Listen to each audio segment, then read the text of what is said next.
There's a city called Slidell near New Orleans, and sometimes I have to go there on business.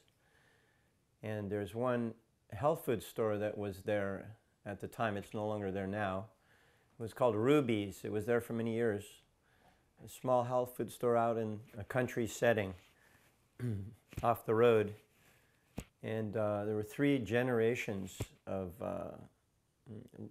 that were working there. Ruby, the owner, and her daughter, and her kids, and her daughter's kids. One day I thought to myself, why don't I go present the owner with a higher taste cookbook? So I went out to the car and I got a cookbook, and I told her that actually I'm a fundraiser for a vegetarian food relief here in New Orleans called Food for Life. She said, oh, well, let me give you a donation. So she gave a donation, and then her other family members saw what she had gotten, and they said, well, I also want a cookbook. And I'll give you a donation. And next thing I know, I've got $80 worth of donations.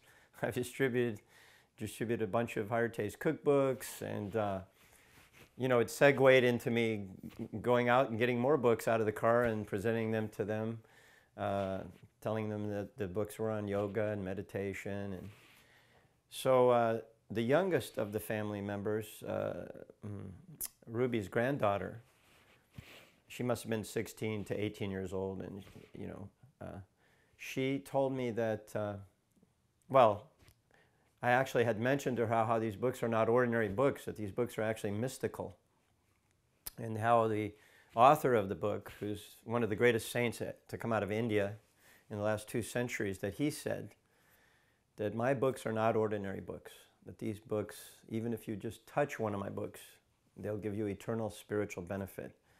And if you read the book, then your life will become successful. And if you don't read the book, but you keep it in your home, it will create an auspicious atmosphere in your home.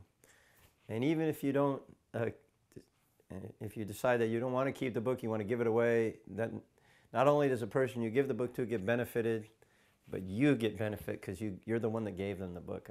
So I told her, you cannot go wrong with these books. So anyway, long story short, probably, I don't know, months and months had passed, because I don't get over there that often. And I went into the store, and that granddaughter walked up to me and told me a story. She said, she said, you told me that these books are not ordinary books, and now I believe you. I have full faith in what you said. She said, because the next day after you gave me that book, she said, a strange thing happened. She told me that her boyfriend had been in jail for over a year and was wrongly accused of a crime he did not commit. And that they had been fighting tooth and nail with their lawyers to try to get the conviction overturned, but with no success and with no end in sight for him getting out of jail. She said, but that next day, she said that her grandmother called her and told her that their lawyer had called and said that they're going to release her boyfriend tomorrow. And she said, oh my gosh, she says, this is wonderful news. She said, well, why are they releasing him all of a sudden? And she said, well, when I asked the lawyer, why are they dropping the charges? The lawyer said he didn't know. They had no idea why it was happening. So she said that she really feels very strongly that it had everything to do with that book that I had given her.